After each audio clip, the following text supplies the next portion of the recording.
कल बात हो रही थी अनुच्छेद 15 की, और आपसे मैं कहा था कि अनुच्छेद 14 का विस्तार है। कैसे? ये आपको बताया गया था कि 14 वर्गीकरण की बात करता है और 15 ये बताता है कि वर्गीकरण किन आधारों पर नहीं होगा। और इस दृष्टिकोण से जब देखेंगे तो 15 14 का विस्तार साबित होता है, और 16 ये भी 14 का विस्तार है। क्यों? 16 रोजगार के क्षेत्रों में इक्वलिटी लाने के लिए यह बताता है कि जो वर्गीकरण अनुच्छेद 14 में किया जाएगा वो किन किन आधारों पर आधारित नहीं हो सकता। इसलिए 16 भी 14 का विस्तार माना जाएगा, क्योंकि 14 वर्गीकरण की अनुमति दे रहा है और 15 और 16 ये बता रहे हैं कि वर्गीकरण किन आधारों पर नहीं होगा, और 14 समानता का अधिकार दे रहा है। इसीलिए कहा जाता है कि समानता के अधिकार का विस्तार 14, 15, 16 तीनों में है, और साथ ही साथ इस अधिकार का विस्तार 17 और 18 इसमें भी है, क्योंकि 17 अनटचेबिलिटी इसके विरुद्ध है, और 18 वे उपाधियां जो शैक्षिक और सैन्य महत्व की हैं, उन्हें छोड़कर कोई अन्य उपाधि किसी को धारण करने से रोकता है। इसलिए समानता के अधिकार का विस्तार 14 से लेकर 18 तक है, ऐसा बोला जाता है। और फिर आगे जो स्वतंत्रता का अधिकार है उसके विभिन्न रूप वो 19 से शुरू हो जाते हैं और 22 तक जाते हैं। इसलिए समानता का अधिकार जब आपसे पूछा जाता तो 14, 15, 16, 17 और 18। जब स्वतंत्रता का अधिकार पूछा जाता तो 19, 20, 21 और 22। और उसके बाद शोषण के विरुद्ध रक्षा का अधिकार वो 23 और 24। उसके बाद धर्म या धार्मिक स्वतंत्रता का अधिकार वो कहां का 25, 26, 27 और 28। उसके बाद 29 और 30 शिक्षा और संस्कृति संबंधी अधिकार है, ठीक है। और 31 निरसित है और 32 संवैधानिक उपचारों का अधिकार है। तो इस ढंग से पूर्व में 7 फंडामेंटल राइट ऐसा मानते थे और अब शायद 6 मानते हैं, बाकी आप गिन लेंगे, हो सकता है गलती भी हो जाए, क्योंकि हमने कई बार आपसे कहा कि इस प्रकार की मूर्खतापूर्ण बातों में मेरा कोई इंटरेस्ट होता ही नहीं, कि कौन सा अधिनियम कब पास हुआ और किसी भी चीज की संख्या कितनी है, इन सब बातों में मेरा कोई इंटरेस्ट कभी नहीं रहा और आज भी नहीं है। इसलिए जब ऐसी बात हम बोले तो खुद भी थोड़ा कष्ट उठाइए और गिन लीजिए, मेरी बात पर बहुत एतबार न करिए, ठीक है। हम कॉन्सेप्ट वाइज बात करने में ज्यादा विश्वास रखते हैं और वही मेरा स्वभाव भी है। तो समानता ये 14, 15, 16 और 17 एवं 18 इसका विस्तार है। क्यों? क्योंकि वर्गीकरण किन आधारों पर नहीं होगा यह बता रहा है। आप 15(1) पढ़ेंगे और मूल रूप से संविधान में 15(1) और 15(2) ही थे। 15(3) और 15(4) ये बाद में जोड़े गए। 15(4) चंपाकम बनाम दुराईराजन जब डिसाइड हुआ उसके बाद जुड़ा, क्योंकि चंपाकम बनाम दुराईराजन में, ठीक है, मद्रास राज्य यानी स्टेट ऑफ तमिलनाडु, उन्होंने रिजर्वेशन प्रोवाइड किया था और न्यायालय ने यह कहा कि जाति के आधार पर दिया गया रिजर्वेशन है जो अनुच्छेद 15(1) का विरोध करता है। इसलिए उन्होंने उसे क्वेश कर दिया। उसके बाद 15/4 जोड़ा गया है। तो 15/3, 15/4 दोनों बाद की बात है। मूल रूप से 15/1, 15/2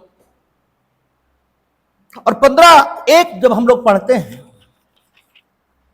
तो कहता है राज्य किसी नागरिक के विरुद्ध केवल धर्म, ये जो केवल शब्द है ये इंपॉर्टेंट है, क्योंकि उसने कहा केवल धर्म। और उसके बाद कामा लेकर मूल वंश, जाति, लिंग, जन्म स्थान या इनमें से किसी के आधार पर कोई विभेद नहीं करेगा। तो जो निर्वचन की कला है उसके मुताबिक केवल शब्द जाति से पहले भी पढ़ेंगे, धर्म से भी पहले पढ़ेंगे, लिंग से भी पहले पढ़ेंगे, मूल वंश से भी पहले पढ़ेंगे और जन्म स्थान इससे भी पहले पढ़ेंगे। और जब 16 में हम लोग यही विभेद के ग्राउंड देखेंगे तो 2 और बढ़ जाएंगे, उद्भव और निवास। जन्म स्थान आपका कोई हो सकता है और आपका निवास कहीं भी हो सकता है। जन्म स्थान आपका गांव हो सकता है और निवास आपका न्यूयॉर्क गांव हो सकता है। तो जन्म स्थान अलग बात है और निवास अलग बात है।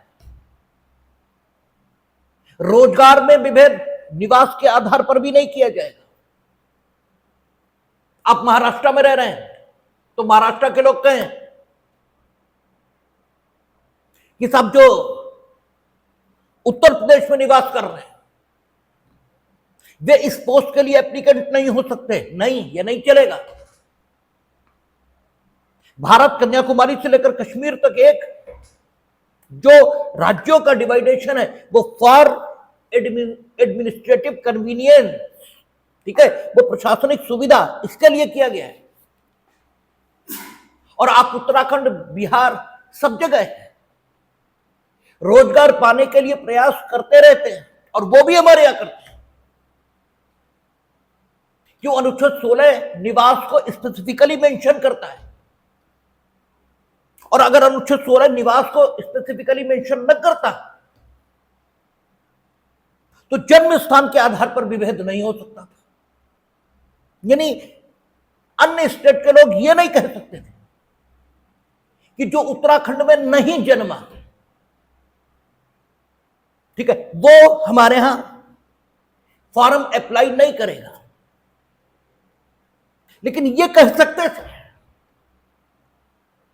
कि जो उत्तराखंड में नहीं रहता, ठीक है, वो हमारे यहां अमुक पोस्ट के लिए एप्लीकेंट नहीं हो सकता, ये कह सकते थे। और अगर वो ऐसा कह लेते हैं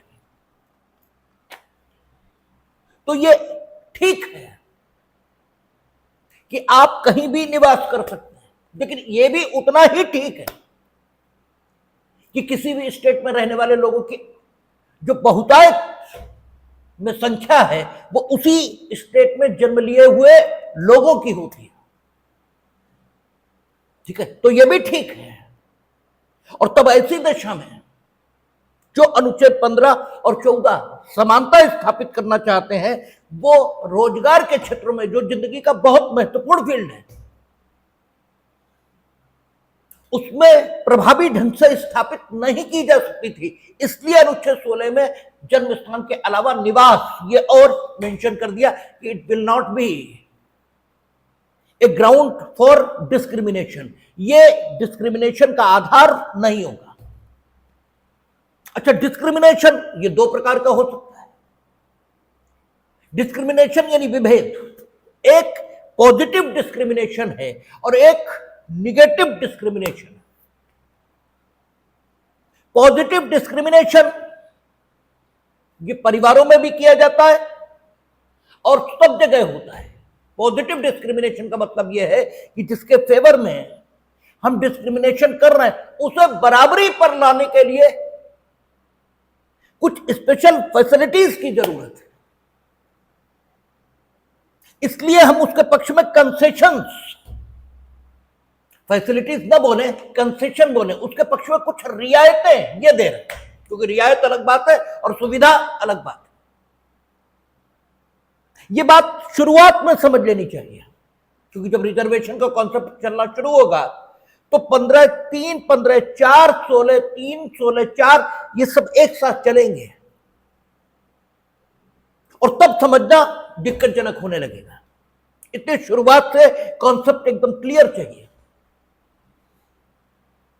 एक पॉजिटिव डिस्क्रिमिनेशन है, एक निगेटिव डिस्क्रिमिनेशन है और एक पॉजिटिव एक्शन है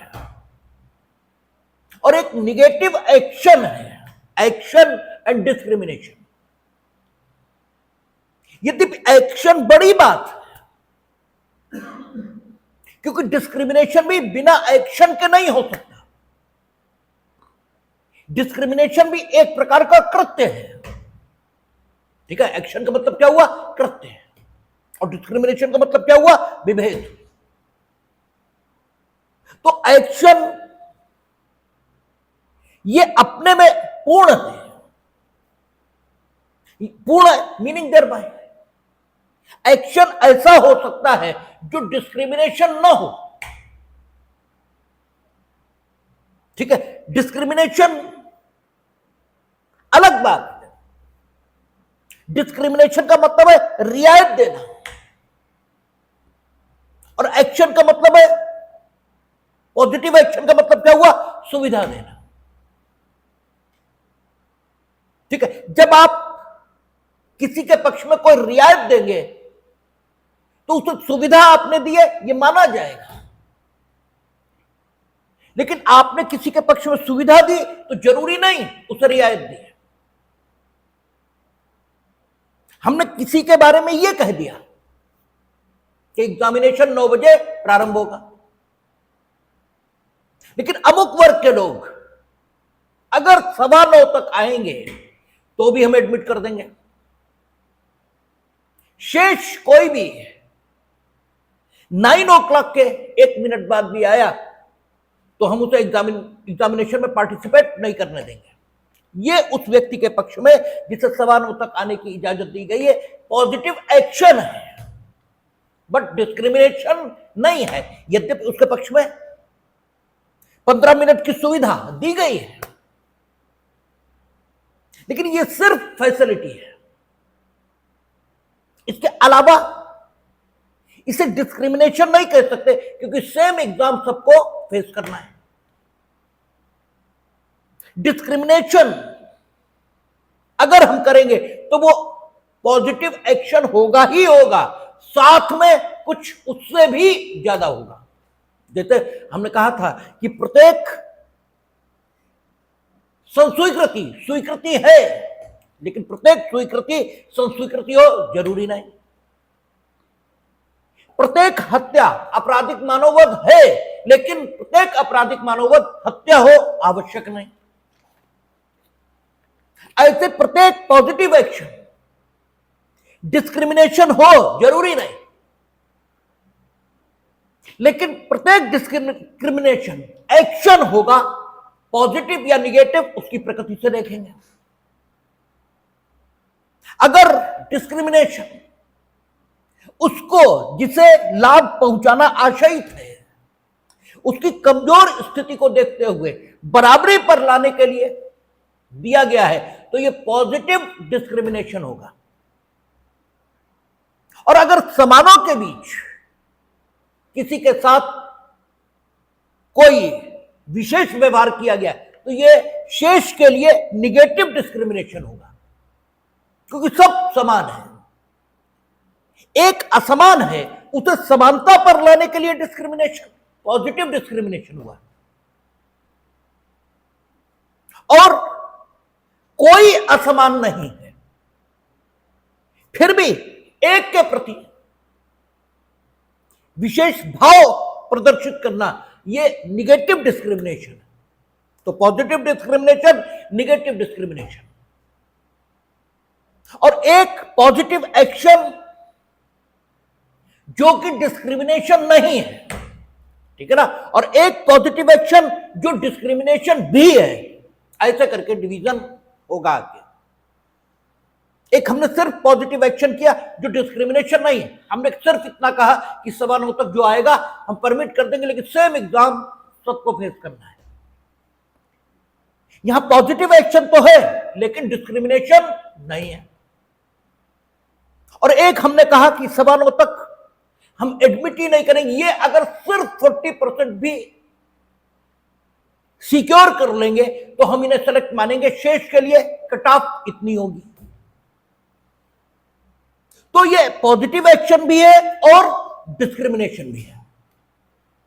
अब ये डिस्क्रिमिनेशन किस उद्देश्य से किया गया उसको ध्यान में रख के ये पॉजिटिव या निगेटिव बनेगा, और निगेटिव होगा तो नॉट परमिसेबल, और पॉजिटिव होगा तो परमिसेबल हो सकता है, तो भी होगा नहीं, क्योंकि पॉजिटिव डिस्क्रिमिनेशन की जरूरत थी, ये आपको साबित करना पड़ेगा, क्योंकि जनरल प्रिंसिपल इक्वलिटी है। अगर पॉजिटिव एक्शन की भी, ये पॉजिटिव डिस्क्रिमिनेशन की भी जरूरत नहीं थी तो यू कांट डिस्क्रिमिनेट, ठीक है, नहीं कर सकते हैं, क्योंकि जनरल प्रिंसिपल इक्वलिटी है, ठीक है। तो you must establish that there is a need for the discrimination. और कल भी हमने कहा कि जब भी यह सवाल उठेगा तो डेटा की जरूरत पड़ेगी ताकि यह साबित कर सके, यह साबित किया जा सके कि yes there is a need for discrimination, ठीक है, there is a need for positive discrimination और पॉजिटिव एक्शन। और हमने कल भी कहा कि जो कास्ट सेंसस है, जो जाति आधारित जनगणना है, वो इस डेटा को ही उपलब्ध कराएगी, और यही सेंट्रल गवर्नमेंट ने अपने नोटिफिकेशन में कहा भी है, ठीक है। हम जिस दिन ये घोषणा हुई थी उस दिन में हमने ये बात कही थी, सेंट्रल गवर्नमेंट ने यही कहा है। आप अपने मन में क्या मानते हैं इससे कोई मतलब नहीं है, ठीक है, कि ये जो स्थिति निकल कर आएगी इसमें। अब एक चीज, कॉन्स्टिट्यूशन ऑफ इंडिया ने ये खुद निर्धारित कर दिया, और निर्धारित किया जा सकता है कि अमुक काम तो गलत होगा ही, जैसे हम लोग आपस में भी तय कर लेते हैं कि भाई ये तो किसी भी कीमत पर नहीं, क्योंकि ये तो ठीक हो ही नहीं सकता। मानवीय बुद्धि और मानव को प्राप्त ज्ञान कुछ कार्यों के बारे में उसे ये शिक्षा देता है कि कम से कम ये ठीक नहीं हो सकते, तो वो लाइन पहले ही तय कर दी जाती है कि इसे छोड़कर बाकी जो मर्जी आए आप कर सकते हैं। तो कॉन्स्टिट्यूशन ऑफ इंडिया ने यह पाया है कि यदि केवल धर्म, केवल जाति, केवल लिंग, केवल जन्मस्थान, क्योंकि केवल शब्द जहां पर लिखा है वो निर्वचन के सिद्धांतों के मुताबिक धर्म, लिंग, जाति, जन्मस्थान और मूल वंश सबसे पहले पढ़ा जाएगा। तो कॉन्स्टिट्यूशन ऑफ इंडिया ने निर्धारित किया कि ये जो चीजें हैं, जब केवल इसी आधार पर पॉजिटिव एक्शन या पॉजिटिव डिस्क्रिमिनेशन को किया जाए या डिस्क्रिमिनेशन किया जाए, ये कहना ज्यादा ठीक है, चाहे वो पॉजिटिव हो और चाहे निगेटिव हो, तो वो असंवैधानिक है और अनुच्छेद 15(1) के उल्लंघन में, क्योंकि जब आप पॉजिटिव डिस्क्रिमिनेशन भी करेंगे तो केवल धर्म, जाति, लिंग, जन्मस्थान, मूलवंश इसके आधार पर नहीं करेंगे, बल्कि बात यह होगी कि इन्हें बराबरी पर लाना है। तो एक एडिशनल चीज जुड़ गई। आप ये नहीं कह सकते कि केवल धर्म के आधार पर किया गया, केवल जाति के आधार पर किया गया, केवल लिंग के आधार पर किया गया, केवल मूलवंश के आधार पर किया गया, केवल जन्मस्थान के आधार पर यह किया गया है, ये कहा ही नहीं जा सकता। इसलिए उसने जो प्रोहिबिटेड ग्राउंड बताए उससे पहले केवल शब्द लगा दिया, क्योंकि ऐसा हो सकता है कि एक पर्टिकुलर कम्युनिटी जो एक धर्म को मानने वाली है, ठीक है, यहीं पर एक चीज और समझ लें, जाति अलग वर्ग बात है और वर्ग अलग बात है, क्लास अलग बात होती है, कास्ट अलग बात होती है। और जो पॉजिटिव डिस्क्रिमिनेशन होगा, जिसे आप लोकप्रिय नाम रिजर्वेशन इस नाम से भी जानते हैं, और चाहे पॉजिटिव एक्शन हो, यह वर्ग के पक्ष में किया जा सकता है, जाति के पक्ष में नहीं। ठीक है, क्योंकि आगे हम लोग देखेंगे 15(4) में आएगा socially and educationally backward class, SC and STs. SC and ST एक वर्ग है, उसमें बहुत सारी जातियां शामिल हैं। जो जाति है वो तो जाटव, ठीक है, ये जातियां हैं, और वे सारी की सारी एससी एंड एसटी। तो एससी एंड एसटी क्या हुआ? वर्ग हुआ। Socially and educationally backward class, ये वर्ग हुआ। अनुच्छेद 16 कहता पिछड़े वर्ग के नागरिक, जाति नहीं कहता। और वर्ग, इसके निर्मित होने के अनेकों आधार होते हैं। आपकी बौद्धिक स्थिति ये वर्ग को निर्मित कर सकती है, आपका पेशा ये वर्ग को निर्मित कर सकता है,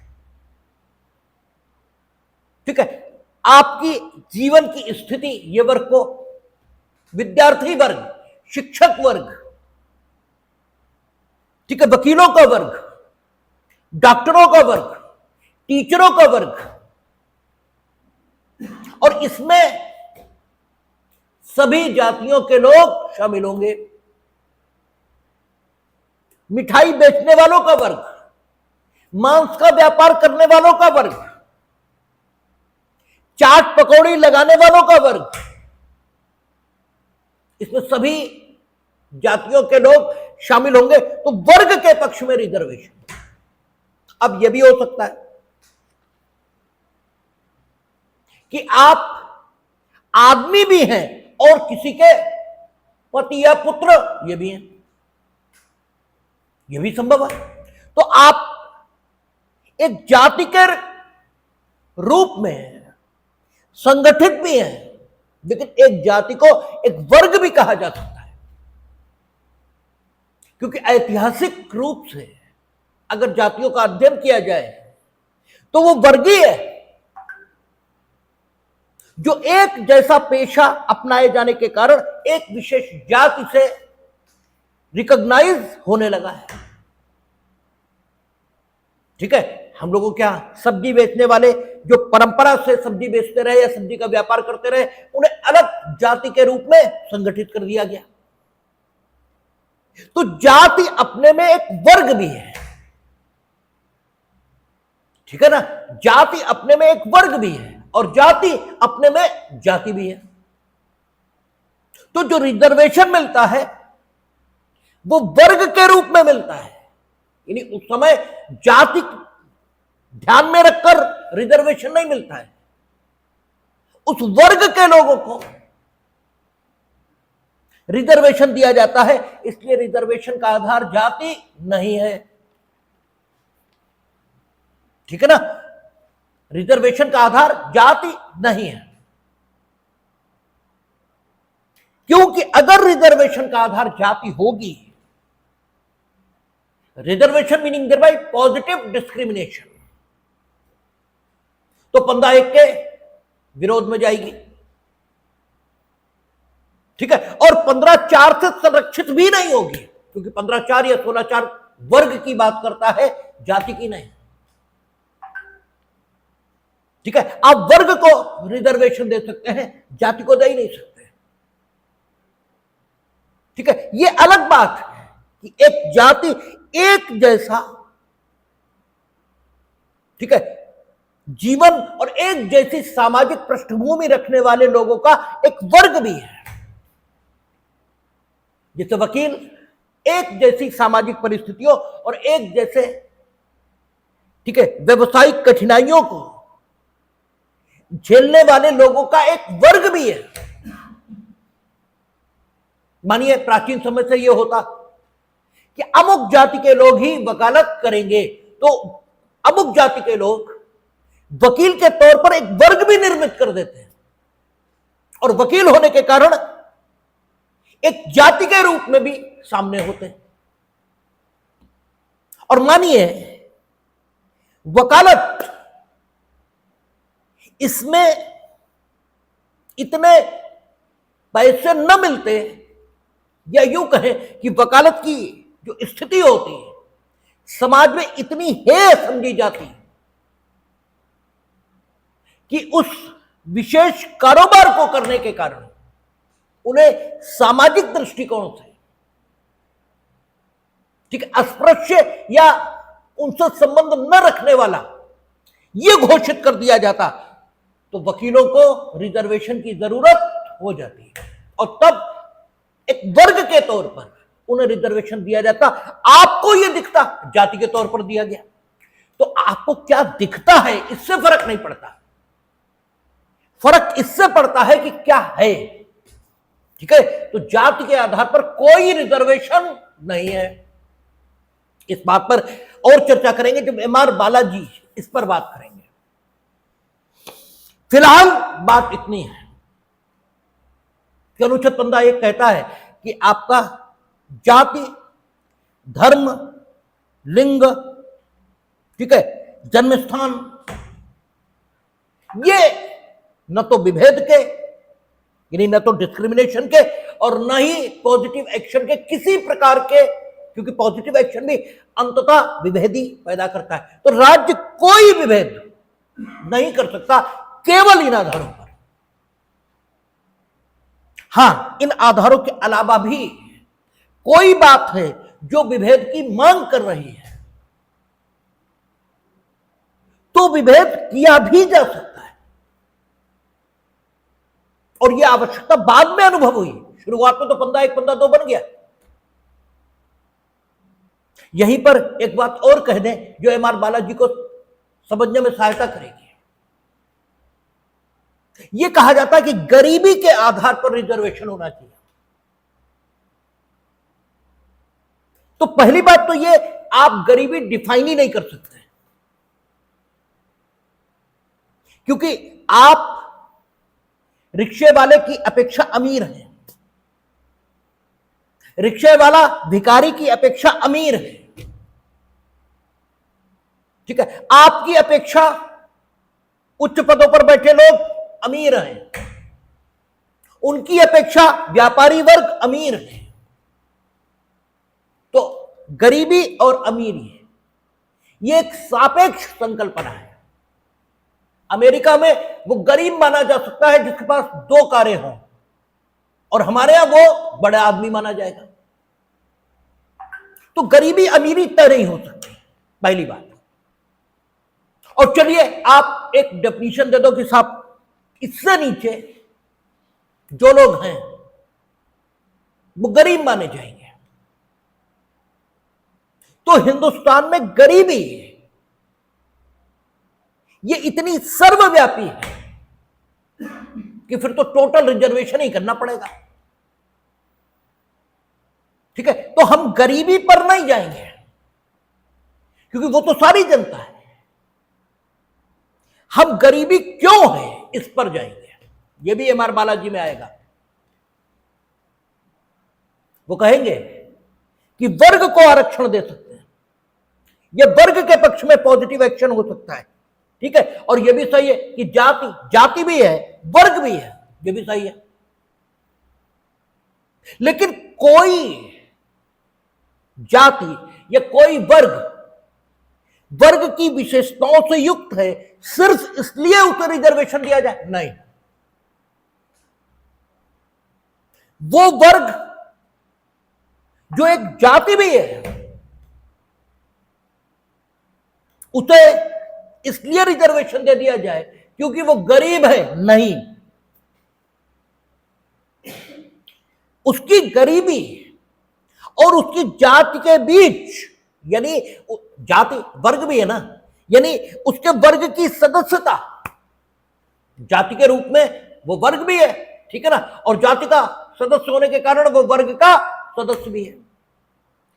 तो उसकी जो वर्ग की सदस्यता है अर्थात उसकी जो जाति है उसमें और उसकी गरीबी में एक संबंध है, ठीक है ना, उसकी जाति में और उसकी गरीबी में, यानी उसकी वर्ग की सदस्यता में और उसकी गरीबी में एक संबंध है। और यह संबंध इसलिए है क्योंकि उस वर्ग की सदस्यता सामाजिक दृष्टिकोण से, यानी सामाजिक दृष्टिकोण से यानी समाज के सदस्यों के दृष्टिकोण से या उनकी नजर से अच्छी नहीं मानी जाती। इसलिए समाज के लोग उन लोगों से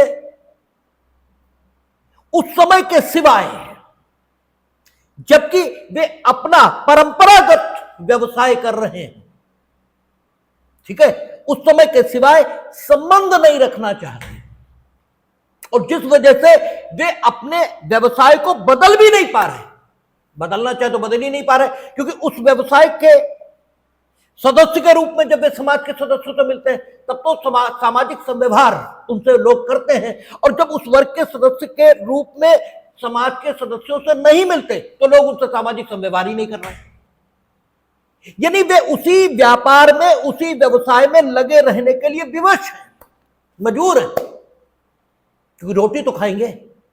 जैसे एक वाल्मीकि जाति का है,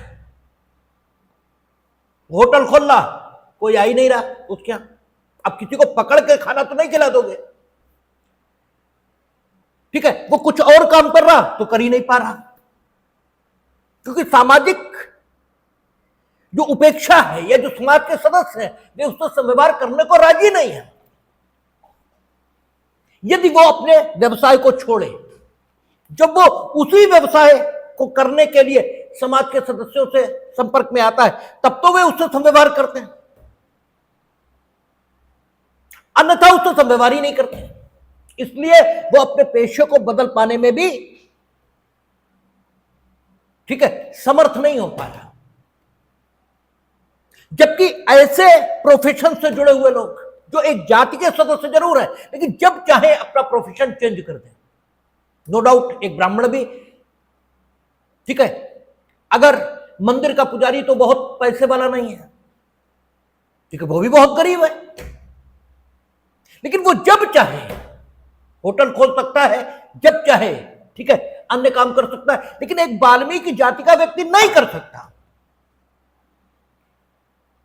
इसलिए नहीं कर सकता क्योंकि व्यापार में ग्राहकों की जरूरत होगी, वो आएंगे ही नहीं उसके पास,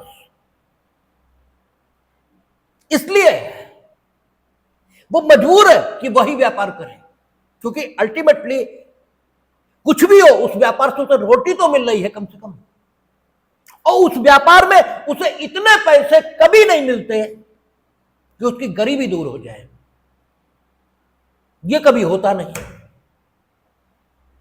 यानी वो गरीब रहने के लिए शापित है, ठीक है ना, और यह शाप उसे क्यों मिला है? क्योंकि सामाजिक दृष्टिकोण उसके प्रति ठीक नहीं है, तो उसकी गरीबी, उसकी जीविका और उसके प्रति सामाजिक दृष्टिकोण, ये तीनों आपस में जुड़े हैं, ठीक है, इन तीन में से एक को भी हटा दे तो बात ठीक हो जाएगी, लेकिन तीनों ने मिलकर उसकी स्थिति ऐसी बना दी है कि वो उसी स्थिति में रहने को विवश है जब तक कि उसके पक्ष में कुछ पॉजिटिव डिस्क्रिमिनेशन न किया जाए, ठीक है ना, और जो काम वो कर रहा है उसे करने के बाद उसके पास इतना समय नहीं बच सकता कि वो आपके समान पढ़ाई कर सके, या फिर उसकी वो मानसिक दशा नहीं हो सकती, क्योंकि आपके खिलाफ सिर्फ फेसबुक पर कोई एक कमेंट कर देता है, ठीक है, तो आपका मन आहत हो जाता है और आपको थोड़ा अच्छा नहीं लगता जब तक कि उसे जवाब न दे लो। तो एक व्यक्ति जिसे छूकर नहा लिया गया है, ठीक है, उसका मन अच्छा नहीं रह सकता, इसलिए उसके पक्ष में पॉजिटिव डिस्क्रिमिनेशन करना होगा, और जाति एक वर्ग भी है, तो गरीबी अगर सोल क्राइटेरियन होगा तो सभी को रिजर्वेशन देना पड़ेगा, क्योंकि फिर तो सभी गरीब हैं, ठीक है, फिर तो मेरिट के लिए कोई स्थान ही नहीं बचेगा। लेकिन जब गरीबी किसी की इसलिए है क्योंकि वो एक वर्ग का सदस्य है और एक वर्ग के सदस्य के रूप में एक पेशा अपनाने को बाध्य है, और उस पेशे में उसकी इतनी इनकम नहीं कि कभी वो अमीर हो जाए, और उस पेशे को छोड़ अगर दे तो समाज का सहयोग उसे नहीं मिल रहा, इसके छोड़ ही नहीं पा रहा है। जब ऐसी स्थिति किसी की बनी हुई है, ठीक है, तब रिजर्वेशन मिलेगा। और ये रिजर्वेशन न तो गरीबी पर आधारित हो सकता है, न जाति पर आधारित हो सकता है। ये वर्ग है जो कि सोशली एंड एजुकेशनली बैकवर्ड है, ठीक है, ये सोशली बैकवर्ड है, और सोशली बैकवर्ड होने के कारण एजुकेशनली बैकवर्ड है, क्योंकि इसके पास पढ़ने के लिए समय ही नहीं है। तो ये सोशली बैकवर्ड है, और सोशल बैकवर्डनेस के कारण एजुकेशनल बैकवर्डनेस है, और उसके कारण से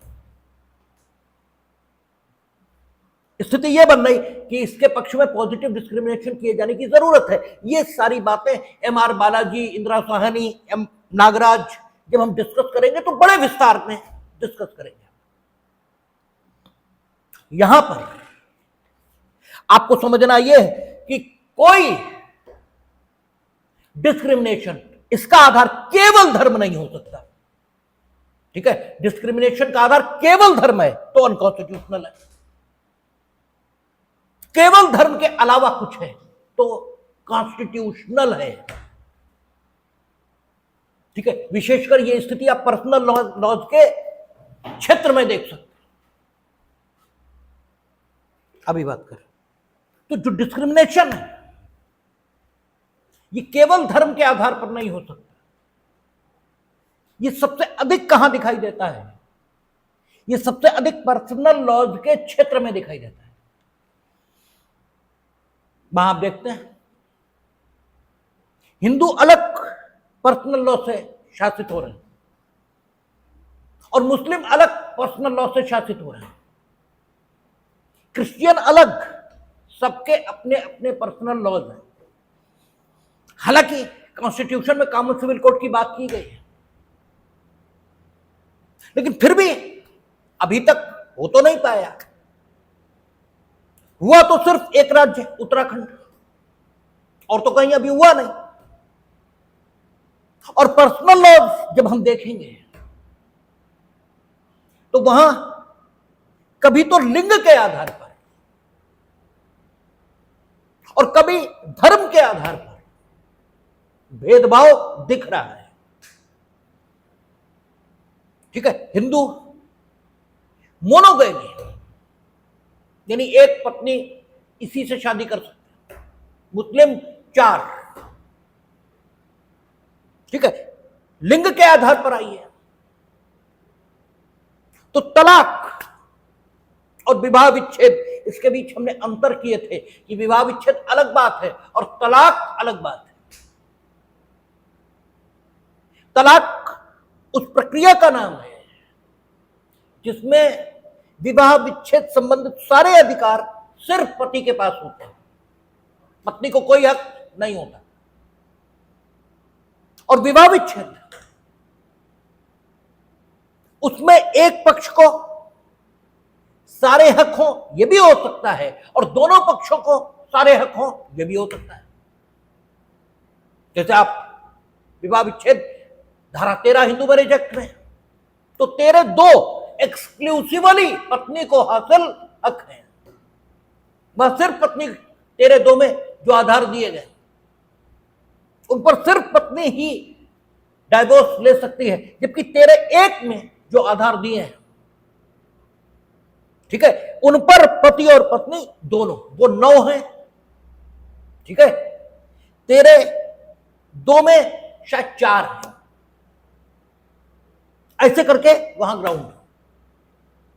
और फिर 13(1)(b) ये भी आया है, ठीक है, और उसमें असमाधेय विवाह भंग का जो सिद्धांत है उसके आधार पर 2 ग्राउंड वहां दिए, ठीक है। तो विवाह विच्छेद अलग बात है और तलाक अलग बात है।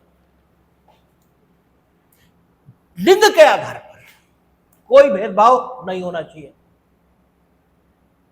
लेकिन दिखता है, ठीक है। मुस्लिम लॉ में, पर्सनल लॉ में सारे हक सिर्फ पति के पास है, तलाक के। पत्नी को कोई अधिकार नहीं। शरीयत एक्ट पास करके पत्नी को एक्सक्लूसिवली 8 या 9 स्थितियां हैं वहां, उसमें विवाह विच्छेद करा लेने का हक दिया गया है, लेकिन वो एडिशनल है, वो लेजिस्लेचर ने दिया है, ठीक है। मुस्लिम पर्सनल लॉ में ऐसा कुछ भी नहीं है, ठीक है। तो ये लिंग के आधार पर भेदभाव दिखता है और केवल लिंग के आधार पर दिखता है, ये हम कह रहे हैं, केवल लिंग के आधार पर दिखता है। और जब भी सुप्रीम कोर्ट के समक्ष इन विषयों को ले जाया गया तो अनुच्छेद 13 के जब हम लोग पढ़ रहे थे तब भी ये बात आई थी कि उन्होंने ये कहा कि भाई अनुच्छेद 13(3) में विधि की परिभाषा फंडामेंटल राइट के संदर्भ में दी गई है, और चूंकि विधि की परिभाषा फंडामेंटल राइट के संदर्भ में दे दी और वहां विद्यमान विधि इस शब्द का प्रयोग किया, एग्जिस्टिंग लॉ, ठीक है, 13(1) में, और 13(2) में जो बनाई जाएगी उसका जिक्र हुआ, और एग्जिस्टिंग लॉ का जिक्र जब किया तो कहा सक्षम विधायिका द्वारा अधिनियमित। तो चूंकि पर्सनल लॉ सक्षम विधायिका द्वारा अधिनियमित विधि नहीं कहा जा सकता और वो एग्जिस्टिंग लॉ की सूरत में माना ही नहीं जा सकता इस डेफिनेशन के मुताबिक, ठीक है ना, क्योंकि वो एग्जिस्टिंग लॉ तो था लेकिन सक्षम विधायिका द्वारा अधिनियमित था ही नहीं, इसलिए उसकी वैधानिकता फंडामेंटल राइट के पॉइंट ऑफ व्यू से हम तय नहीं कर सकते, ऐसा उत्तर सुप्रीम कोर्ट का आया था। लेकिन जब फंडामेंटल राइट के सवाल को लेकर वे कानून जो विधायिकाओं द्वारा बनाए गए थे और विभेद पैदा कर रहे थे और वे पर्सनल लॉ से संबंधित थे, उनको चुनौती दी गई तो भी सुप्रीम कोर्ट ने हाथ झाड़ लिए, ठीक है ना, जिसका कोई औचित्य दिखाई नहीं देता था। क्योंकि चलिए हमने आपकी ये बात मान ली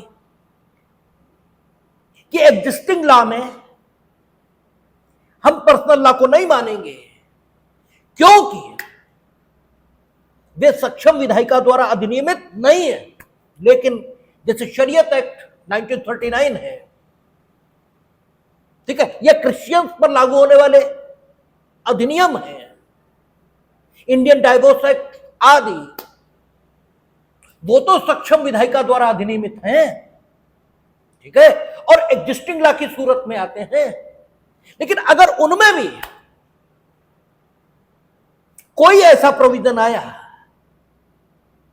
तो सुप्रीम कोर्ट ने उसकी संवैधानिकता विनिश्चित करने से इनकार किया और यह कहा कि अनुच्छेद 13(3) में जो लिखा है वो विधि की एक्सक्लूसिव परिभाषा है, जबकि हम लोगों ने 13(3) पढ़ा था वो इंक्लूसिव डेफिनेशन देता था, एक्सक्लूसिव नहीं देता था। तो सुप्रीम कोर्ट किसी भी सूरत फंडामेंटल राइट के अनुशासन में पर्सनल लॉ आते हैं या नहीं आते हैं इस विषय पर कुछ कहने को तैयार नहीं था। हाँ, तिहरा तलाक जब डिसाइड किया तब जरूर यह स्थिति आई कि माना कि नहीं, फंडामेंटल राइट के आधार पर जो है आपका संवैधानिकता तय होगी, ठीक है, ये कहा। तो सवाल यह है कि जो केवल धर्म है इसके आधार पर पर्सनल लॉ इनकी वैधानिकता या इनकी संवैधानिकता ये तय नहीं की जाएगी, ऐसा सुप्रीम कोर्ट का परंपरागत व्यू रहा है। और सारा ठीक है, आपका जो पर्सनल लॉ है वो आज भी, सारा का सारा पर्सनल लॉ आज भी फंडामेंटल राइट के विरोध में होने पर भी शून्य नहीं किया जा रहा है। ठीक है ना, आज भी सारा फंडामेंटल राइट के आधार को लेकर पर्सनल लॉ शून्य हो गया, ऐसी दशा नहीं है। ठीक है, जबकि केवल धर्म के आधार पर या केवल लिंग के आधार पर भेदभाव मना है, और जबकि पर्सनल लॉ में केवल धर्म के आधार पर या केवल लिंग के आधार पर भेदभाव है, इससे कोई इनकार नहीं कर सकता। जबकि केवल धर्म केवल लिंग इसके आधार पर नहीं हो सकता, तो सुप्रीम कोर्ट ने इसमें जो रीजनिंग पकड़ी है वो केवल धर्म और केवल लिंग के आधार पर नहीं। जैसे हिंदू लॉ में हिंदू सक्सेशन एक्ट की धारा 15(2) ये चैलेंज की गई। ठीक है ना, और ये कहा गया कि जो हिंदू महिला है वो यदि मरती है निस्संतान, ठीक है ना, निस्संतान मरनी चाहिए। अगर निस्संतान नहीं मरती तो उसकी संपत्ति पर पहला हक उसके बच्चों का है। उसे संपत्ति किससे मिली ये देखा ही नहीं जाएगा, क्योंकि हिंदू महिला को संपत्ति मायके से भी मिल सकती है, ससुराल से भी मिल सकती है, और उसकी खुद की स्वार्जित ये भी हो सकती है। 3 स्रोतों से संपत्ति उसके पास हो सकती है। तो ये कहा कि 15(2) जो हिंदू सक्सेशन एक्ट है उसकी धारा 15(2) ये कहती है कि क्या होगा अगर हिंदू महिला है और संपत्ति उसे किसी भी स्रोत से मिली है और उसके बच्चे हैं, तो उसके बच्चे और पति इन्हें संपत्ति उसकी प्राप्त होगी। अगर पति की मृत्यु हो चुकी है किंतु बच्चे हैं, तो संपत्ति कहीं से आई हो उसके बच्चों को मिलेगी। और अगर बच्चे भी नहीं है, पति भी नहीं है, फिर यह देखा जाएगा कि उसे संपत्ति कहां से मिली थी, मायके से या ससुराल से। अगर मायके से मिली थी तो वो संपत्ति वापस उसके मायके में उस पुरुष उत्तराधिकारी को पहुंच जाएगी जो उस समय उत्तराधिकारी के तौर पर जीवित होगा। और यही स्थिति ससुराल की संपत्ति के बारे में रहेगी कि ससुराल की संपत्ति वापस ससुराल को चली जाएगी। ठीक है, और ये कैसे पहुंचेगी, क्या पहुंचेगी, ये जब हिंदू सक्सेशन एक्ट बताया जाएगा तब बात करेंगे। कहा गया ये केवल धर्म के आधार पर, केवल लिंग के आधार पर भेदभाव है। तो सुप्रीम कोर्ट ने कहा कि नहीं, ये बात नहीं। जब भी हम पर्सनल लॉस के बारे में बात करेंगे, ठीक है, तो उन्होंने कहा है कि हम ये देखेंगे कि वो पर्सनल लॉ किस पृष्ठभूमि में जन्मा, किस सामाजिक व्यवस्था में जन्मा, और वो पर्सनल लॉ जिस सामाजिक व्यवस्था में जन्मा, अगर उस सामाजिक व्यवस्था को बनाए रखने के लिए कोई अधिनियम पारित किया गया है, ठीक है, उसी सामाजिक व्यवस्था को बनाने के लिए, तो भले ही वो अन्य धर्मों के लोगों से भिन्नता लिए हुए हो, लेकिन फिर भी हम उसे संवैधानिक मानेंगे। जैसे जो बहुविवाह है मुसलमानों में,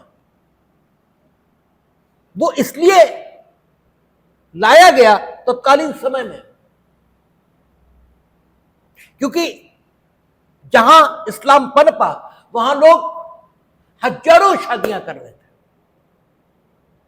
हजारों तो मीनिंग देयर बाय जितनी उनकी क्षमता थी उतनी कर रहे थे, उसको 4 तक सीमित करना, ये उस समाज में समाज सुधार माना जा सकता था। ठीक है, इसके अलावा युद्ध, इसमें लोग मर रहे थे, तो 4 शादियां, ये तलाक का सरलीकरण, ये सारी चीजें हो सकती थी। तो उद्देश्य क्या था? ठीक है, आश्रय उपलब्ध कराना। और यही शब्द दिखते हैं। उन्होंने कहा कि अगर आप अपनी चारों पत्नियों के साथ न्याय कर सकते हैं तो सेकंड मैरिज कर सकते हैं, अदरवाइज नहीं। ठीक है, तो सुप्रीम कोर्ट ने यही व्यू पकड़ा है। उन्होंने कहा कि वो जो कुछ भी पर्सनल लॉ में है और जो धर्म के आधार पर विभेद दिखाई देता है या लिंग के आधार पर विभेद दिखाई देता है, यदि वो इसलिए रखा गया कि तत्कालीन समय में जब वो व्यवस्था शुरू हुई थी तो सामाजिक व्यवस्था को बनाए रखने के उद्देश्य से उसको उस रूप में रखा गया था, तो अगर आज कोई कानून पास किया गया है और वो सामाजिक व्यवस्था को बनाए रखने के लिए ही पास किया गया है, तो भले ही वो पर्सनल लॉ में हस्तक्षेप कर रहा हो या न कर रहा हो, इसे केवल धर्म के आधार पर भेदभाव नहीं मान सकते। ये केवल धर्म के आधार पर भेदभाव नहीं है, और जो मना है वो केवल धर्म के आधार पर भेदभाव ये मना है। ठीक है, तो पर्सनल लॉ के क्षेत्र में है। उन्होंने ये कहा है क्योंकि एक समाज हिस्टोरिकली उन कानूनों से शासित होता चला आया और वो उन कानूनों से शासित होने में सुविधा अनुभव करता है। ठीक है, इसलिए इसे केवल धर्म के आधार पर भेदभाव नहीं कहा जा सकता। लेकिन अगर केवल धर्म के आधार पर भेदभाव है, ठीक है, तो फिर उसे समाप्त किया जाएगा। केवल लिंग के आधार पर है तो भी उसे खत्म करेंगे। जैसे आप देखेंगे Hindu adoption and maintenance act, उसमें कहा है, नहीं, Hindu guardian and ward act, ठीक है, Hindu guardian and ward act में यह कहा, धारा 6, कि पति नेचुरल गार्जियन होगा बच्चे का और आफ्टर हस्बैंड पत्नी नेचुरल गार्जियन होगी, यानी मां बच्चे की नेचुरल गार्जियन होगी। कहा गया लिंग के आधार पर भेदभाव, आफ्टर शब्द का प्रयोग, यानी जब तक पिता जीवित है तब तक माता का कोई हक नहीं हो सकता। तो कोर्ट ने कहा कि ये गलत बात है। अगर किसी भी अधिनियम के निर्वचन के 2 ठीक है प्रकार हो सकते हैं, तो हमेशा उस प्रकार को स्वीकार करना चाहिए जो उसे संवैधानिक बनाए, क्योंकि अधिनियम किसने बनाया? लेजिस्लेचर ने, और लेजिस्लेचर असंवैधानिक ढंग से काम करना चाहती होगी यह नहीं माना जा सकता। ठीक है, और उसके 2 निर्वचन संभव है, तो माना यह जाना चाहिए कि लेजिस्लेचर के मन में वो निर्वचन रहा होगा जो उसे संवैधानिक बनाता है। उन्होंने कहा यही तो लिखा है कि आफ्टर हस्बैंड, ठीक है, वाइफ नेचुरल गार्जियन होगी। इस आफ्टर शब्द को ऐसे भी तो पढ़ सकते हैं कि पति अमेरिका चला गया, ठीक है, यानी पति जब नहीं है, पति के बाद दोनों है तो दोनों है नेचुरल गार्जियन। लेकिन अगर पति नहीं है तो मां है, वैसे दोनों है, ठीक है, वैसे तो दोनों है। आफ्टर हस्बैंड आपका मां है बच्चे की, वो नेचुरल गार्जियन। इस रूप में अगर पढ़े तो संविधान सम्मत बना रहता है, और उन्होंने इसे लिंग के आधार पर, केवल लिंग के आधार पर भेदभाव स्वीकार करने से इनकार किया। यहां इसे बताने का अर्थ सिर्फ इतना ही है कि केवल धर्म, केवल लिंग, केवल जन्म स्थान, जैसे प्रगति वर्गीय उसमें केवल लिंग के आधार पर भेदभाव माना, क्योंकि वो क्रिश्चियंस के पर्सनल लॉ से संबंधित मुकदमा था, और उसमें यह कहा था कि अगर पति को पत्नी से डाइवोर्स चाहिए तो उसे केवल और केवल एडल्ट्री, पत्नी की जारता, यह साबित करनी है। लेकिन पत्नी को चाहिए पति की जारता के आधार पर, तो जारता के आधार पर नहीं मिलेगा, उसे कुछ एडिशनल भी साबित करना पड़ेगा कि ये जारत संबंध में तो है ही, साथ ही मेरे साथ क्रूअल्टी का व्यवहार भी करते हैं, तब मिलेगा। तो उनका ये केवल लिंग के आधार पर है और इसको अनकॉन्स्टिट्यूशनल किया जाएगा। केवल धर्म, केवल लिंग, केवल जन्म। अब एक चीज और समझ लेंगे, जैसा हम लोगों ने अनुच्छेद 14 में देखा था कि इंस्टीट्यूट अपने में एकदम ठीक है, लेकिन अथॉरिटी ने जब उस इंस्टीट्यूट में काम किया तो मनमानेपन से किया। तो काम गलत, इंस्टीट्यूट ठीक। ऐसे ही इंस्टीट्यूट देखने में एकदम ठीक है, उसमें कोई गड़बड़ नहीं, लेकिन प्रायोगिक तौर पर जब उसे लागू करते हैं तो वो केवल धर्म, केवल लिंग, केवल जन्म स्थान, केवल मूलवंश, ठीक है, इसके आधार पर विभेद पैदा कर देता है। तो भी उसे अनुच्छेद 15(1) के अंतर्गत शून्य न्याय निर्णीत किया जाएगा, क्योंकि वो केवल धर्म, केवल लिंग, केवल जन्म स्थान आदि के आधार पर भेदभाव कर रहा है। यद्यपि देखने में ठीक है, देखने में कोई गड़बड़ नहीं, और इसका सबसे बेहतरीन उदाहरण है सेक्शन 9 हिंदू मैरिज एक्ट।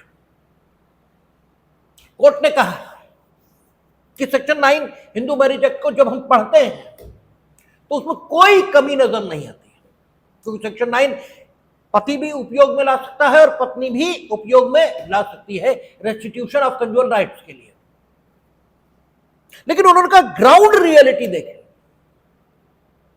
तो ग्राउंड रियलिटी यह है कि सेक्शन 9 हिंदू मैरिज एक्ट का उपयोग 90% केवल पति ये कर रहे हैं, और वो भी इसलिए नहीं कि वो पत्नी को वापस बुलाना चाहते, इसलिए ताकि उन्हें डाइवोर्स डिग्री, ठीक है, उन्हें डिग्री मिल जाए रेस्टिट्यूशन की, और 2 साल तक कोहैबिटेशन जब शुरू नहीं होगा रेस्टिट्यूशन की डिग्री के बाद भी, तो 13(1)(b) में that will be A ground for divorce, तब वो डाइवोर्स ग्राउंड बनेगा।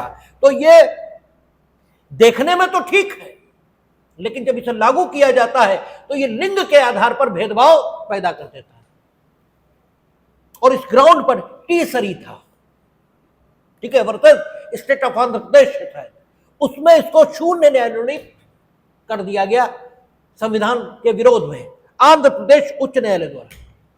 लेकिन दिल्ली हाई कोर्ट का डिसीजन विपरीत आया और उन्होंने कहा कि नहीं, ठीक है, ऐसा नहीं है, और लिंग के आधार पर भेदभाव आंध्र प्रदेश हाई कोर्ट ने इसलिए भी माना था, उनका कहना था कि अगर आप रेस्टिट्यूशन की डिग्री पास करते हो, क्योंकि ग्राउंड रियलिटी के तौर पर ये पति ही ला रहे हैं, तो पति पत्नी के पास 2 ही विकल्प बचे, या तो पति के साथ रहे,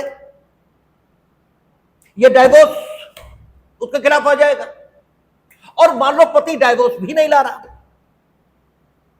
तो सीपीसी आदेशिक केस, ठीक है, उसके अंतर्गत उसकी संपत्ति कुर्की हो सकती, क्योंकि रेस्टिट्यूशन की डिग्री इस ढंग से एनफोर्स कराई जा सकती है। मालिका है,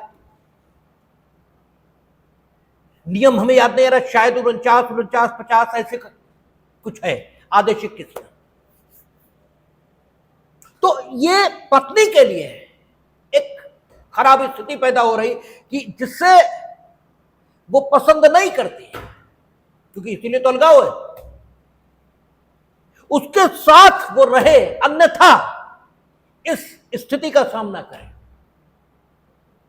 ये कोई अच्छी स्थिति नहीं, ठीक है, ये किसी, और अगर उसे हम साथ रख भी दें तो इससे क्या फ्रूटफुल पर्पज, क्योंकि जब 2 लोग परस्पर घृणा करते हैं तो उनके साथ रहने से लड़ाई ही होगी, कोई सामाजिक शांति तो आएगी नहीं, और कानून सामाजिक शांति के लिए बनता है। तो ये निरुद्देश एक व्यक्ति को उत्पीड़नात्मक स्थिति में रख रहा है, इसलिए ये शून्य। दिल्ली हाईकोर्ट का इसके विपरीत डिसीजन आया, चाहे कौन कौर करके है मामला, उसमें उसका सुप्रीम कोर्ट मामला पहुंचा तो Sarla Mudgal versus union of India, उसमें कोर्ट ने इसे पत्नी के प्रति उत्पीड़नात्मक नहीं माना, क्योंकि उन्होंने कहा कि सेक्शन 9 में स्वयं इतने सेफगार्ड दिए गए हैं कि पति भले ही मुकदमा फाइल कर दे सेक्शन 9 के रेस्टिट्यूशन की डिग्री के लिए, लेकिन उसे रेस्टिट्यूशन की डिग्री आसानी से मिलेगी नहीं, और जब मिलेगी तभी तो ये सब होगा। और इतने सेफगार्ड हैं कि गलत डिग्री मिलेगी इसकी संभावना न्यूनतम है। अब कोई दुर्भाग्यशाली हो तो बात अलग है, और ये सही भी है। कचहरी में आप देखो तो रेस्टिट्यूशन का मुकदमा फाइल ही होता है, डिग्री विग्री कभी नहीं मिलती है, कभी नहीं मिलती। मीनिंग दरबाई 10-5 में मिल भी गई हो तो अलग बात है, 100 फाइल होंगे तो 2 में भले ही मिल जाए, बाकी नहीं मिलती। तो कोर्ट ने इसको कॉन्स्टिट्यूशनल माना, लेकिन कॉन्स्टिट्यूशनल माना नहीं माना इससे मतलब नहीं है। मतलब हमें आ रहा लॉ पॉइंट कि अगर कोई एक्ट ऐसा है जो देखने में ठीक है, लेकिन इन ऑपरेशन जब रखा जाए तो वो केवल धर्म, केवल लिंग, केवल जाति, केवल जन्म स्थान, इसके आधार पर विभेद पैदा करता है, तो वो भी शून्य न्याय निर्णीत होगा, भले ही अपेरेंटली वो एकदम ठीक है। ठीक है, ऐसे ही राजस्थान गवर्नमेंट में डकैतों की समस्या थी। उन्होंने क्या किया, एक गांव में एडिशनल पुलिस डिप्लॉय की गांव की सुरक्षा के लिए, और उसका खर्च जो पुलिस रहेगी निवासियों से वसूला जा सकता है, ऐसा इंडियन पुलिस एक्ट कहता है। चाहे धारा 27 हो या कोई हो, 27 ना भी हो, लेकिन वहां लिखा है इंडियन पुलिस एक्ट में। उसके अंतर्गत स्टेट गवर्नमेंट ने निवासियों पर खर्चा डालने के लिए पुलिस जो गांव में रह रही थी एक आदेश पास किया, लेकिन हरिजन और मुस्लिम इनसे पैसा नहीं वसूला जाएगा, यह उस आदेश में कहा गया। Pratap Singh versus union of India, यानी स्टेट ऑफ राजस्थान है, उसमें यह कहा कि यह केवल धर्म और केवल जाति, इसके आधार पर भेदभाव है, इसका कोई संबंध किसी अन्य बात से नहीं, इसलिए यह अनकॉन्स्टिट्यूशनल। ठीक है, ऐसे ही एक स्टेट ने, शायद कर्नाटक ने या किसी ने, यह कहा कि हम जो मेडिकल कॉलेज बनाएंगे उसमें अगर हमारे यहां निवास करने वाले लोग, जन्मे नहीं, हमारे यहां निवास करने वाले लोग पढ़ेंगे आके, तो उन्हें कैपिटेशन फीस नहीं देनी है, और दूसरे स्टेट्स के निवासी हमारे यहां आएंगे तो उन्हें कैपिटेशन फीस देनी पड़ेगी। ठीक है, इसको चैलेंज किया गया। कोर्ट ने कहा यह बिल्कुल ठीक है, क्योंकि यह रोजगार की दशा में है। ठीक है, डिस्क्रिमिनेशन नहीं कर रहा है, क्योंकि रोजगार का मामला 16 से गवर्न होता है, और वहां निवास स्थान लिखा है कि निवास स्थान के आधार पर डिस्क्रिमिनेशन नहीं हो सकता। अनुच्छेद 15 में निवास नहीं लिखा है, जन्म स्थान लिखा है। और इन्होंने ये कहा कि हमारे यहां जो निवास कर रहे हैं उन्हें कैपिटेशन फीस नहीं देनी पड़ेगी, बाहर के लोग अगर यहां आएंगे तो उन्हें कैपिटेशन फीस देनी पड़ेगी, और ये रीजनेबल है। कारण ये है, एक तो अनुच्छेद 15(1) में ये लिखा नहीं, ठीक है, कि रोजगार के अलावा निवास स्थान के आधार पर कोई डिस्क्रिमिनेशन नहीं होगा, मूल वंश के आधार पर नहीं होगा, जन्म स्थान के आधार पर नहीं होगा, लिंग के आधार पर नहीं होगा, धर्म के आधार पर नहीं होगा, ये तो लिखा है, कि निवास नहीं लिखा। दूसरी बात, स्टेट जब मेडिकल कॉलेज बनाता है तो बहुत पैसे खर्च होते हैं स्टेट के, और जो लोग वहां रह रहे हैं इस समय, उनके बारे में एक पॉसिबिलिटी है कि वो वहीं रहेंगे। आप जिंदगी भर नौकरी करते हो किसी स्टेट में, किसी जिले में, तो वही मकान बना लेते हो, क्योंकि सारा परिचय वहां हो गया, सारा संपर्क संबंध वहां हो गया। उन्होंने कहा जो बाहर के लोग हैं वो तो वहां जाएंगे और पढ़ के चले आएंगे, और सीट तो उन्हीं की गिरेगी। और मेडिकल कॉलेज तो उन्होंने इसलिए बनाया कि डॉक्टर प्रोड्यूस हो, हमारी जनता का इलाज करे। स्टेट वो पैसा खर्च करता है बहुत ज्यादा। अपने संसाधनों से तो तुम पढ़ ही नहीं सकते, क्योंकि पढ़ाने के लिए जो फैकल्टी चाहिए, जो इंस्ट्रूमेंट चाहिए, वो तो कोई अपने सोर्सेस से इकट्ठा ही नहीं कर सकता। तो उन्होंने कहा कि राज्य अपने नागरिकों के पक्ष में मामले को रखने के लिए अगर ये नियम बना रहा है तो ये कोई गलत बात नहीं है, निवास के आधार पर हो सकता है। लेकिन जन्म स्थान इसके आधार पर किया गया। बंबई में ये कहा कि जो लोग बंबई में जन्मे हैं, एक अधिनियम था वहां कि जो लोग बंबई में जन्मे हैं, अगर वो इस अधिनियम द्वारा प्रतिबंधित काम करते हैं तो भी उन्हें बंबई से बाहर जाने के लिए नहीं कहा जाएगा। लेकिन जो बंबई में नहीं जन्मा, वो अगर इस अधिनियम के विरोध में काम करेगा तो उसे बंबई से निकाल दिया जाएगा। यह बात जन्म स्थान के आधार पर विभेद करने वाली मानी गई और शून्य न्याय निर्णय की गई।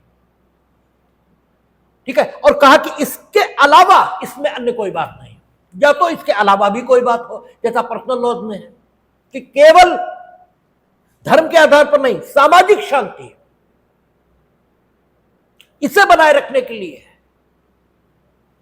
वो विभेद किया गया। और हिस्टोरिकली,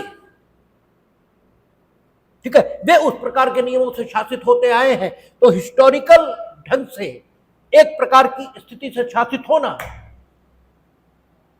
और उसके कारण सामाजिक शांति बने रहना, ये मामले को केवल धर्म के आधार पर विभेद से बाहर ले आता है। अगर केवल धर्म के आधार पर किया गया तो स्ट्रक डाउन होगा, जैसा प्रताप सिंह में हुआ कि केवल मुसलमान, केवल हरिजन, इनसे नहीं पड़ेगा पैसा तो क्यों नहीं पड़ेगा। ठीक है, तो केवल धर्म, केवल लिंग, केवल जाति, केवल जन्म स्थान, यह विभेद के आधार नहीं हो सकता। ये 15(1) कहता है। ठीक है, 15(2), 15(3) कल बात करेंगे, उसके बाद 15(4).